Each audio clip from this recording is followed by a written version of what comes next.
We're still surveying the work so far on the horticulture section of Kava Juru Farms. We can see this is one of the water reservoirs for our irrigation. We've got the team from Holland Green Tech who are installing the irrigation system, but they're trying to readjust the dam sheet so they can make it level and straight. So that's what they're trying to do there. And we can see this is the beginning of the farm, the top end, which we are right at the bottom of the valley, and the horticulture section goes all the way to the end. So let's go up. Yeah, let's go down.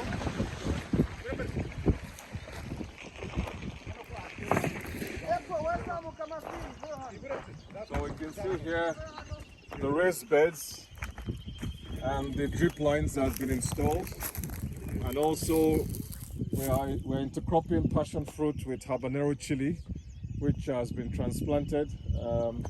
I think we've transplanted about 4 hectares so far, and about 2 hectares to go. And you can see some of the workers manually weeding the beds so that we can get rid of the weeds, so we just have our habanero and passion fruits grow safely, and with the drip lines there. So lots of work going on simultaneously on the farm: irrigation installation, transplanting, weeding, organic farming, transferring manure from the goat farm down here. So lots of work to be done.